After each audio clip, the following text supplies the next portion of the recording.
everyone. Have you ever wondered how to talk about what happened before something else in the past? Like rewinding time to uncover the first event?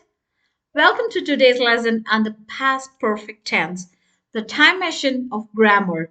Stay tuned as we dive deep into how this powerful tense lets you tell stories with clarity and precision. Ready? Let's jump in. When we talk about past perfect tense, it's like a storyteller's tool. It helps you express an event that occurred before another past event.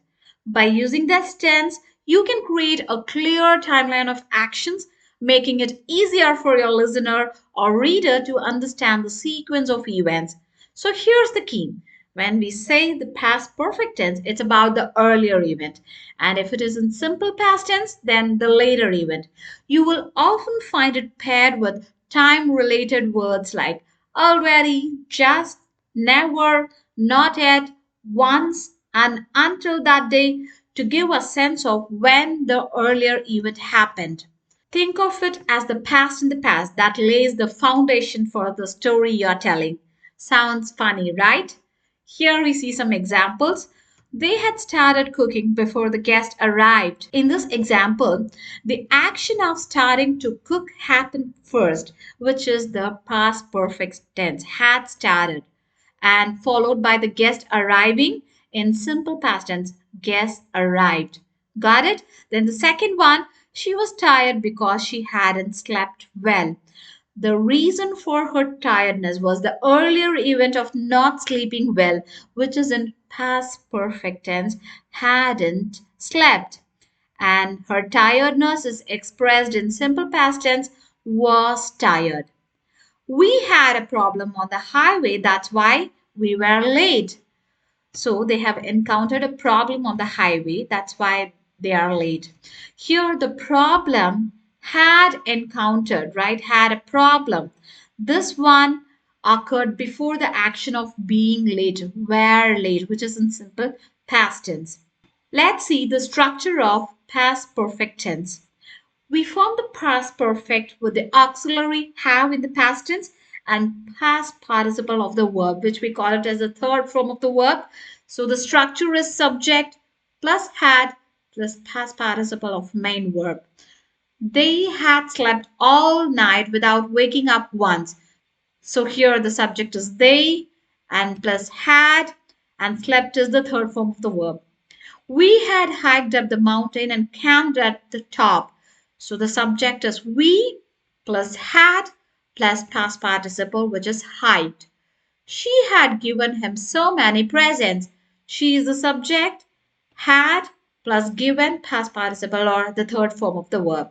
Let's see negative form and question form using past perfect tense. For the negative form of the past perfect, we will add not, the word not between had and the past participle. So in this example, if you see, they had not heard the news. They had not heard the news. So not is placed between had and the past participle of the verb which is heard. We had not started working yet.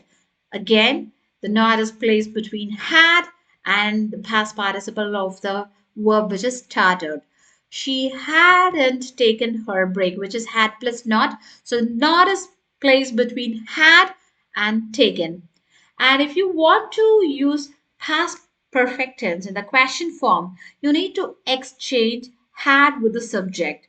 For all the question types, we follow the same rule, right? Here, had they heard the news? Had comes in the front, followed by the subject they. Had we started cooking? The same applies here. Had in the beginning, followed by the subject we. Let's see how to use contractions with past perfect tense. In order to contract the past perfect, we follow this form. Have a look at it. So I plus had, I'd. You had, you'd. He had, he'd. She had, she'd. It had, it'd. They had, they'd. We had, we'd. And remember, for the negative contraction, had plus not, we say it is hadn't. Right? Simple. When it comes to signal words, We use the same signal words in past perfect as we would with present perfect tense. So you need to be very careful to remember that these signal words are referring to the past and not the present.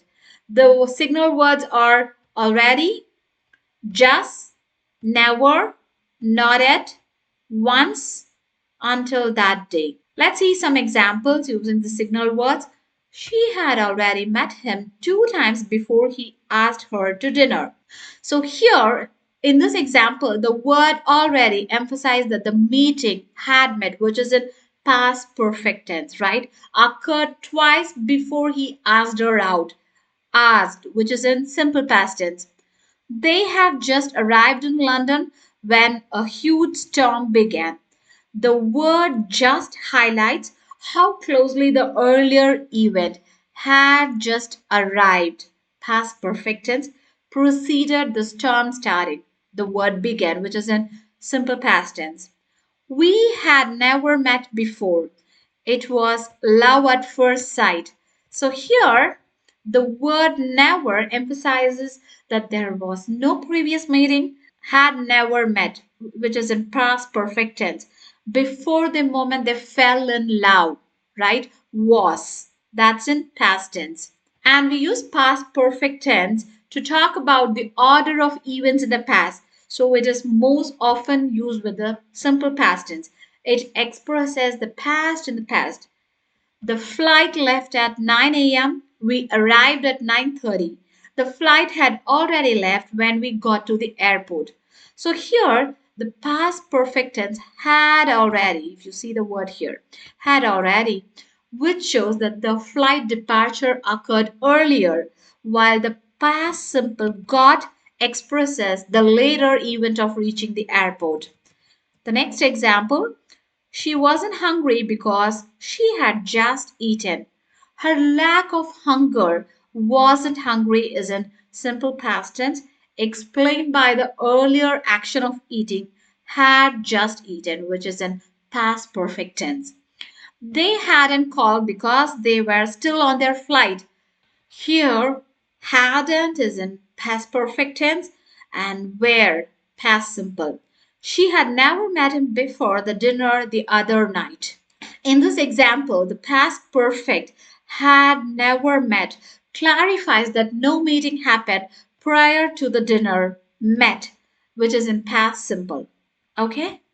Let's see some more examples about past perfect tense. We use past perfect to express the thing that happened first. Here are some examples. We hadn't been to the new cinema before we saw that movie there last night. The earlier event of not visiting to the cinema hadn't been. So here this one is past perfect. This sets the stage for the later action of seeing a movie. Saw, past tense, right? Simple past tense. They had bought a car only a few days before their trip. Here, the car purchase had bought. It refers to the car purchase, right? Had bought, past perfect tense happened earlier, providing the context for their trip. She hadn't asked him about his new job, but he told her all about it when he got home. So the action of not asking, which is in past perfect tense, hadn't asked, happened before the later action of him sharing the details, which is told. I had fixed the sink right before it broke again. So here, the repair had fixed happened before the subsequent breaking of the sink, which is broke, simple past tense. And there you have it.